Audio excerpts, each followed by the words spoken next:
All right, welcome to the Moviehouse. 24 miles, 40 minutes, 243 watt hours per mile. What an interesting, it's ever so slightly not so good. Okay. All the way through Boggy Ford, no issues. Now, we're coming up to the traffic light to go onto Loman Ford. It's green, but there's just enough space between us and the car in front of us.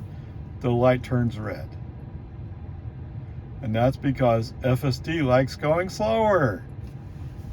If only he just kept up a little bit. Okay, whatever. That's just the way it is. So the light turns green. While the light was red, there was a pickup truck that drove up on the other side. Okay, we're going to make a left turn, so we have to yield. As soon as the light turns green, FSD starts rolling. Now, I don't know, maybe he's just stretching his joints. Who knows? It's not time to go. You have to wait for that pickup. He's in a lane that either goes straight or left. There is a right turn lane. He's in the go straight lane. So you can't go. What's that? Oh, you're going to go. Okay, brake on SC off. It's just the way it is. Going up Loman Ford, other than we're behind a dump. It's an empty dump truck, but it's a dump truck. So he has to accelerate through all his gears. Yeah, it's going slow. And the people behind me who aren't using FSD, aren't limited by FSD, are going around. Or at least some of them are. Whatever, fine. Eventually, Mr. Dump Truck figures out that he has another gear, shifts into it, and finally starts going. Okay, all right, fine, whatever. He never really goes far away. Okay. Turning right onto 1431. Today worked okay, but there was a car in front of us and he shielded us from going until the light turned green on the other side. He went before the light turned green, and FSD rolled up and saw that there was cars coming across and going to their left, so he waited for them to go by. Good. Awesomeness, that's the way you should do it. So we roll up the road. Not really a problem. He's just being slow like he usually is. Well, sometimes, I don't know, whatever. I don't remember why I did a brake on FSD out, but FSD was off. I think in part because it's just going so slow. Okay. As we're rolling up Slow Hill, there was a BMW. It's kind of like, hey, I'm close enough, I could pass you anytime I felt like it, but I don't feel like it right now, so I'm not passing you right now. Okay? If you're not passing me, then I'm going to go to the left to pass the car that's in front of me. And that should have been good enough. But when I went back and checked the turn signal camera, it had a red stripe on it. I'm like, what? Pull back just a little bit and look around again. There's a blue Jeep there. How did the blue Jeep get there? I never saw him coming up. And of course, he's in my blind spot. I can't see him. If it wasn't for the automation in the car, I would have went right through him.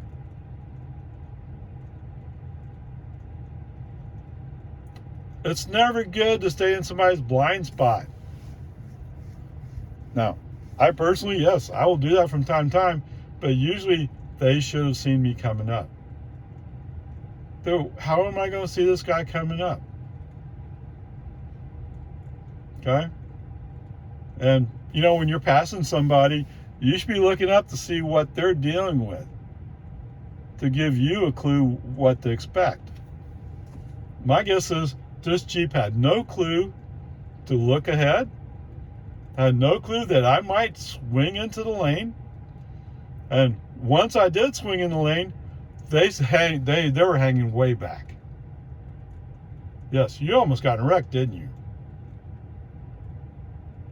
And yes, it's my fault because I didn't do a complete turnaround. Well, I'm supposed to stop in the middle of the road and look around me. I didn't know you were there. And you know what's stupid about all this is they never came up like as if they were going fast. If you were going fast, you would have caught up to me and passed me eventually. So you're not going fast, you're just playing around. Oh my goodness. Okay, whatever. Yes, I'm partially blaming them, but in the end result, I'm the one who did not pick them up. And I would have been responsible if there was an accident. That's the plain facts. Okay, whatever. Peace and harmony. Once we get to Anderson Mill, FSD back on. Mr. BMW had been tagging along behind me all this time. I don't know why is he not going? I mean, he's falling back when I'm behind slow moving traffic. Right? It makes an uncomfortable situation. Finally, after a while, he said, "Oh, maybe I should just get in behind you instead of blocking the inside lane." What? That'd be a concept. You know? I don't like hanging around cars because you never know what they'll do. You don't. So self-defense is you don't hang close to cars. Now, FSD, on the other hand, several times this afternoon, we're rolling up on a stale yellow or a red, and he's like, no, that's not what it is. He's rolling up on a pretty good clip, and finally at the last second he goes, "Hey, wait, I need to stop for that." Yeah. In fact, I'm about to apply the brakes right now. So there's a few of those. Okay.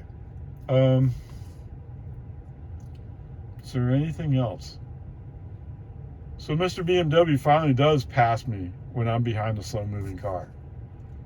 Good riddance. Go away. Not that he's necessarily doing anything bad. I just don't like it when people hang around me. Don't hang around. Keep going. Either be passing or stay far enough back where you're not a hindrance. One way or the other. I don't care which one. Okay, whatever. Peace and harmony. It's okay. It's all right. It's coming down 620, no problems. Other than, as usual, following slow traffic or late braking on a red light.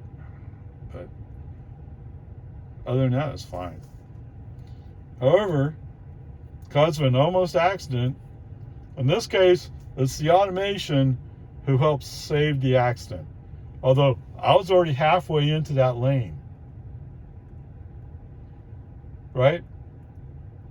I have no idea. Because I look back, that BMW was back there. I saw him back there. So I had a clear shot. I had a clear view. Okay. I can't tell you where that Jeep came from. I mean, it seems like he would have been in a blind spot, but if he's in a blind spot, it seems like I wouldn't be able to see the BMW. And that's what's bugging me. Okay, whatever. Peace and harmony. So, you know, it's not really FSD. FSD actually kind of saved the day. Not FSD, but Tesla.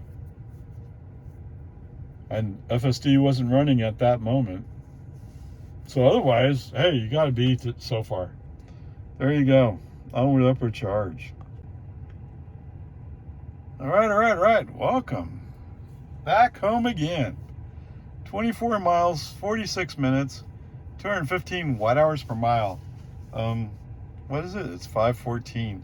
So yes, rush hour traffic is, yeah. But whatever. I mean, it's not really bad. It's just there's a fair number of cars. Let's see. So, total trip today is 47 miles. We use 11 kilowatt hours. Oh my. So what is that? $1.21? Yeah. Yeah, 229 average watt hours per mile. So where do we start? So coming out of the Moviehouse, first I go down a little ways and then I start going back up towards 620. So we're pretty close to the way I came in. I'm actually closer to the traffic light than I am to the exit over to the left. But navigation picks to go to the exit to the left, thinking that we can turn left from there. Even if that was legal, there's no way with the traffic. You would never make it. Yeah, there are reasons. There are times when you really want to use the traffic light to help you cross a street or to turn left onto a street. Yes. And this is one of those times. There's just so many cars coming. And even when those cars stop coming, there's cars coming the other way. Duh, come on. So anyway, rather than try to fake what to do, wait for a break in the cars coming from my left. Get on the road, get out, quickly go over in the left lane, but don't go all the way down to the traffic light. Okay? Leave a little space. Sure enough, when the light changes, there's a lull in the traffic. Make a U-turn. Is it completely legal? Probably not. But there we go. So it would be nice if Tesla navigation could work out a few of these little kinks. But whatever. It is what it is. Yes, and there were several times where FSD either didn't want to move to the left or didn't move to the right. Brake on, FSD off. I mean, it's just, oh, come on. All right, so for some reason, the magical, I think it's 35 mile per hour speed zone on northbound FM 620 reappeared. Okay, brake on, FSD off. Send a message saying, I must have missed that sign. I mean, they've had it gone before. For some reason, it comes back. I don't know why. Why? Okay, whatever. Interestingly enough, as we come down by Cedar Park High School, so I'm in what starts out as the inside lane, then becomes the middle lane.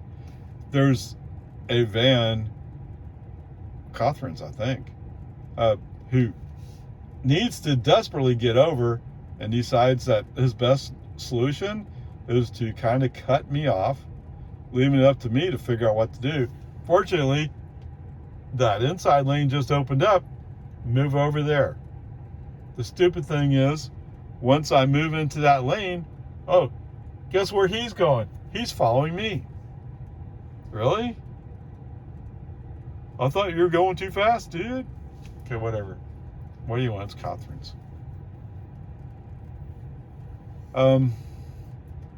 So we come across the magical 25 mile per hour speed zone. There's no sign there saying it's 25 or 35 in the other case. It's just Tesla map data has declared it as such. And for some reason, Tesla just can't fix it. You know, your future depends upon you being able to control your data, and you can't control it.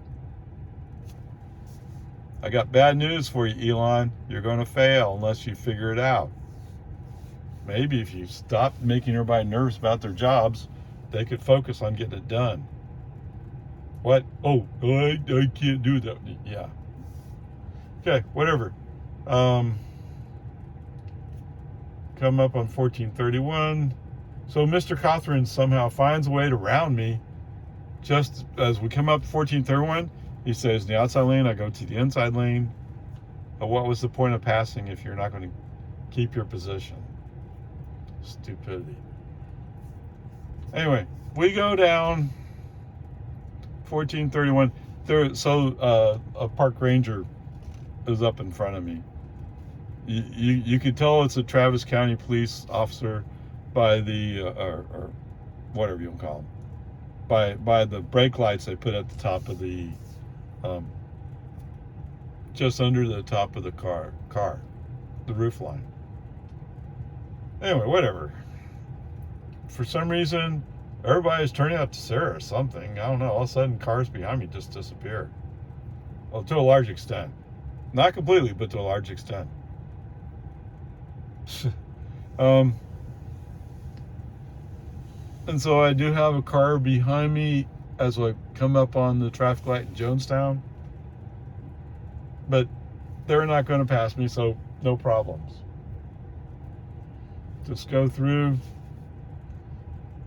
I don't remember any problems, which kind of surprised me. Other than I got a hand nag or blue flashing nag, whatever the blue flashing nag is today. I don't know. Used to be they're all hand nags. Now they're largely vision based. But if I'm looking ahead, I'm not sure what a vision based nag would be. I don't know. Whatever. When we come up to where one lane becomes two, I turn on the turn signal, FSD ignores it. Okay, brake on FSD off, move the car over, go. Okay, as we approach Bowman Ford, no problems, just go. And from here on out, other than I have cars around me, that's not fair.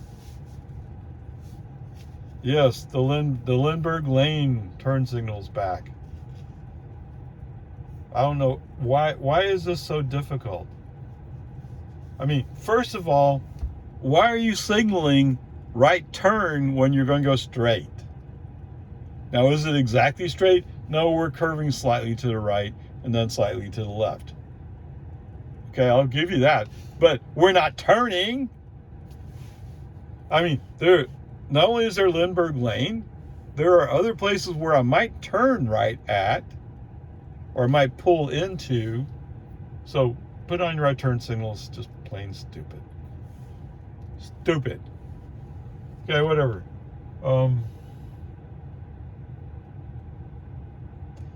It's just the way it is. And sometimes it goes away and sometimes it comes back. And all this time, I've been on 12.3.6. So the version number is not changing. It's the behavior that's changing. Yes. Some people have suggested maybe the system is learning on its own. I tend to think somebody's adjusting stuff in the back. Although it seems stupid that they'd be adjust something just for me.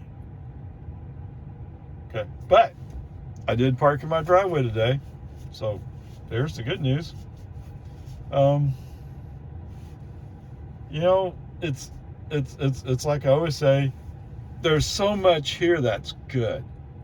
It's good, but every once in a while, oh, I just feel like being stupid today. Yeah. Okay, there you go. So where does it leave you, Ray? I don't feel comfortable giving it a B today. How about a C+? Okay? I mean, it's basically right in the same area. Oh, well, we did have that one thing, although the automation saved me in that case. Maybe, I don't know. But you know, if FSD was able to maintain the speed zone speed as set by the human driver, or set based upon human driver inputs, if you could just maintain that speed, FSD would be on all the time. And there you go. Talked you out of it, right? C+. All right, onward up or charge. All right, so there's been some discussion about a friend of mine's thinking about a BMW X5. So okay, fine. I figured, you know, BMW tends to be fuel inefficient, but actually it gets 25 miles per gallon. And if you get apparently if you get a hybrid version, it gets 40 miles battery, which actually sounds pretty decent. I mean, 40-mile battery, well, actually, 40-mile battery would almost do this whole trip. Okay, it's 47 miles, but still, you'd be close. And that'd be pretty impressive, wouldn't it? All right. So, 111 kilowatt hours, $1.21. So it's just over a third of a gallon. So if you're driving that BMW X5 on just gas, you wouldn't make it. However, if you could drive 40 miles on battery, you could almost make the whole thing for the same price I paid. Okay, you would still have to use some gas at the end. And you know what they say about hybrids, right? It's the worst of both worlds. Okay, whatever. But plug-in hybrids tend to be more expensive. But I can't afford electric EV, an EV car. I'm going to buy a plug-in electric hybrid. Yeah, you just paid more money. Okay, whatever. Peace and harmony. There you go. Would a regular BMW X5 cover the distance? No way. Not a chance. Okay? They get 25 miles per gallon combined. So 25 miles would have got you, well, yeah, it's 25 miles per gallon, except you only get a third of a gallon. So, what, 8 miles? You can go 8 miles on how much it cost me to drive the 47. Okay? But if you got a plug-in hybrid and it got 40 miles off that battery charge, I mean, you could almost make it, which actually would be a great improvement compared to running a gas engine. Okay? No, I didn't go look at the price. I need to go look at the price, don't I? But that's not part of this question. And everybody, the price each person gets all depends upon what the market conditions are and the dealer conditions are where they're buying their car. Okay, whatever. Peace and harmony.